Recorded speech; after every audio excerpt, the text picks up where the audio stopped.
Hello, my little sinners and saints.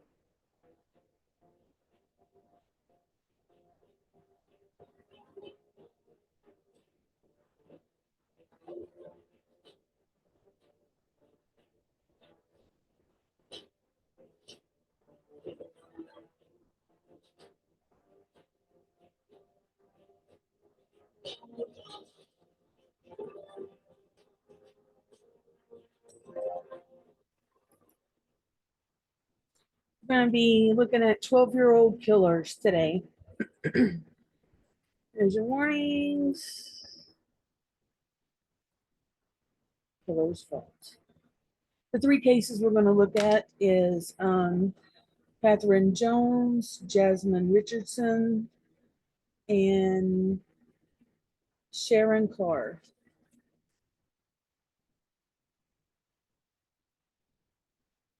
The first one is Catherine Jones.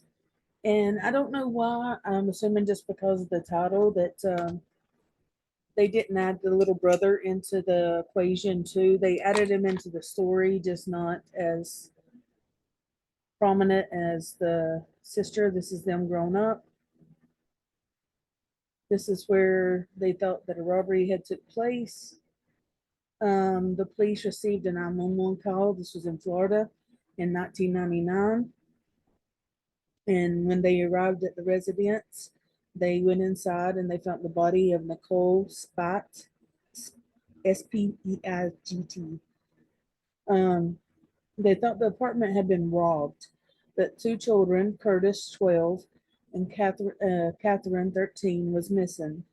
The neighbor said that the two children had fled the scene, admitting that they had fired the fatal shot that took Nicole's life. On January 7th, a day later, they found the two children hiding in a woodland nearby. They arrested them. They were the youngest people arrested for murder in the USA at that time. And after they went to trial, got 18 years behind bars, Curtis did, and life on probation. They didn't have a trial. They made the plea deal so they wouldn't have a trial. And the story behind this seems that they have become jealous of the mother or of the father's girlfriend, and they decided to get rid of her for good. But years later, the real story came out that the system had failed these two more than once. There was a lack of safeguarding that left these two kids around an abusive relative. That relative is never actually named. Parents met with mother Stacy Parks, that was their biological mother. Um, when she was 17, she met Curtis Jones Sr. He was 23 at the time. And within 6 months of their relationship, she became pregnant. They actually said that she fell pregnant, but she became pregnant with Catherine. Curtis was violent towards her before, during, and after the pregnancy. 1 year later, Curtis Jr. was born. 1989, the couple were married. That's always a good thing when somebody's beating the shit out of you. Lasted only a couple of months before Stacy left Curtis for good. Family would not let her move in with the kids, so Stacy left them with Curtis, and she went home to Kansas. Not long after the breakup, Curtis was arrested for shooting, which was ruled self-defense. During this time, the children went to stay at their grandmother, where this family member that was mentioned before had moved into the area. Curtis Jr. was in Kansas with his mother, and he made a claim that would open an investigation.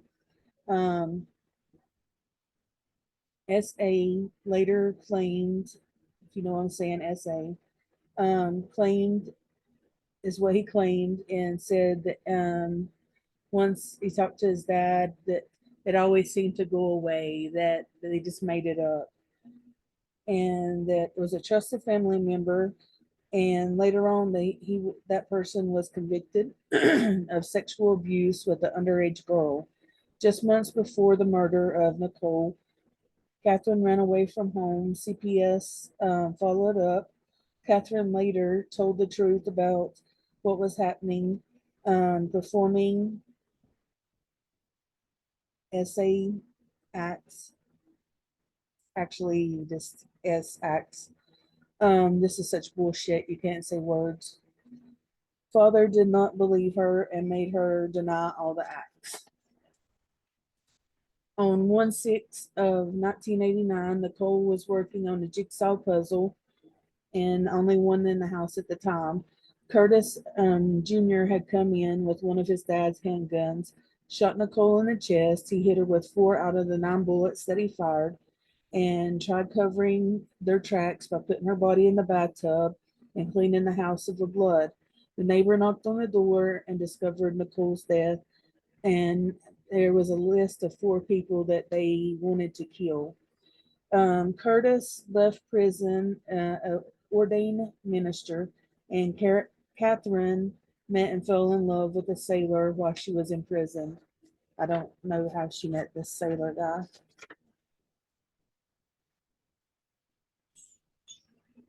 This was Nicole. I found it unnerving how she smiles a lot in that interview. Our next convict is Jasmine Richardson. This was on April 23rd, 2006. I'm not even going to try to pronounce his name, but the officer. 12-year-old Jasmine was going with a boy that was almost 2 times her age. He was 23, she was 12. Parents said no, hell no. No, they didn't say that. That's what I would say. But they continued to see each other. Then, whenever she was 16, they had her in like real close custody. This is after the murder. Close custody at Alberta Hospital in Edmond in order to begin her reintegration treatment to society. Her treatment team and lawyers say she needs more exposure to the outside world before they can put her back into the community. April 23rd, 2006, officer responded to a 911 call in Medicine Hat, Canada. The officer entered the house of the Richmond family, and in the basement of the home lay the bodies of Mark and Deborah Richardson.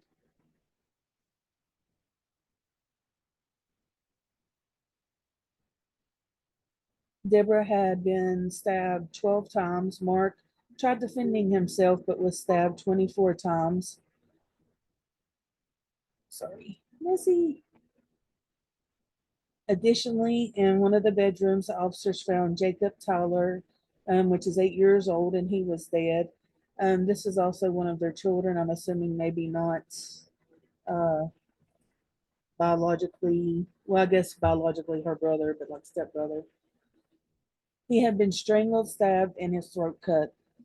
Jasmine, that's 12, was nowhere to be found. It looked like she was a suspect in her own family's murders. When they found her, she was with her boyfriend. Both were arrested, both confessed, and in a shocking twist, um, they didn't realize they were going to just confess. They thought they would lie. When she met Jeremy, Jeremy died. I don't know how to say his name. At a music gig, the parents found out and banned her from seeing him. She told her friends about killing her parents, but yet again, no one believed them or took them serious. Jeremy was watching Natural Born Killers when he decided this was the time to do it. Both were charged with 3 counts of first-degree murder. Jeremy got 25 years without parole. Jasmine was looking at 10 years and only spent 6 years behind bars. On June 14, 2007, Jasmine was sentenced. This little brother's bed. This is the lovely catch. And this is some of the things that was written. This is from Jeremy before the murders. It says, my lover's rents are totally unfair. They say that they really care. They don't know what's going on. They just assume. Their throats I will slit, or I want to slit. Finally, there shall be silence. Their blood shall be payment. And then she started getting into the goth look.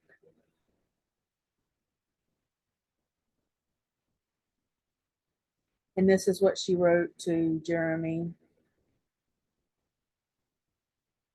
And that's what he wrote back. This is another picture.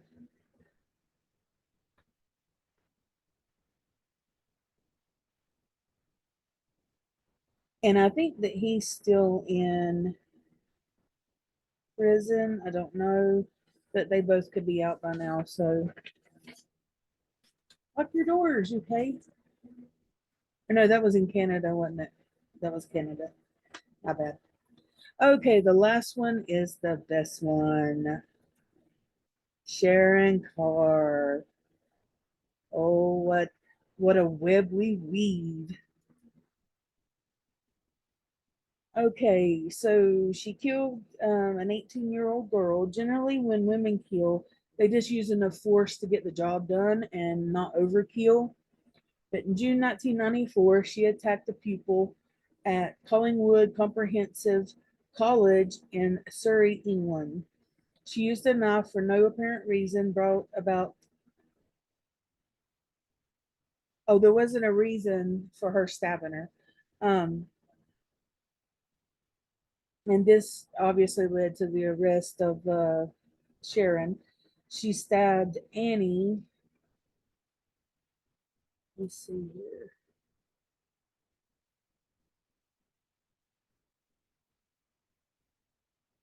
I think this right here was Annie. I'm not sure because the girls look alike, but she stabbed Annie Clifford several times and then stood over her, watching her die. Annie would survive. She was convicted and sentenced to serve time at Bullwood Hall. This is where she made the shocking confession that this is not the first time she's killed someone or attempted to kill someone. She claimed responsibility for the murder that was not even solved yet, that happened 4 years earlier. This is where she had stabbed the 18-year-old in the summer of 1992. Katie Radcliffe, this is Katie, had went to the club with her friends and her boyfriend, and she decided after everybody they were leaving and stuff that she would walk home instead of taking a cab. She was found 3 miles away from the club in a place called Farnborough. She had died from almost 30 stab wounds, and there were wounds to her, excuse me, genitals and other areas. Cops thought this was sexually motivated by a grown male because of dragging her for 3 miles. And Sharon became known as the Devil's Daughter. Police found Sharon's diaries during her incarceration at Bullwood Hall. I've not even read these, I've just looked them. When questioned, she had 3 different versions of the murder and implicated 2 males in the crime that were later cleared by the police. In 1997, 5 years after the Radcliffe murder, Sharon was brought before the judge at Winchester Crown Court for UK trial. March 25th, 1997, she was found guilty, minimum of 14 years in prison. She had it reduced to 12 years in 2003. Years after her arrest, she was diagnosed with schizoaffective disorder, which is a frenzy behavior, combination of schizophrenia, psychosis, and mood disorders, which are delusions, paranoia, hallucinations, and this was coupled with depression or mania as you would see in bipolar. That's why she did what she did. But nobody ever said anything about them getting her help, keeping her in prison, seeing what's going on there. No, no, no. I guess they call it bipolar mania. Maniac, maniac.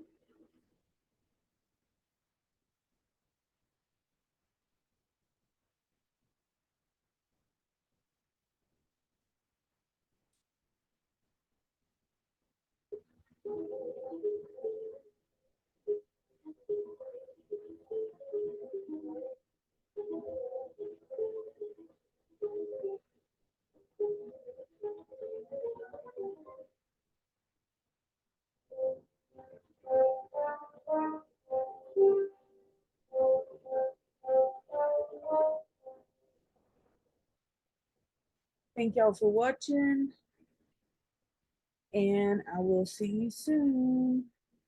Bye.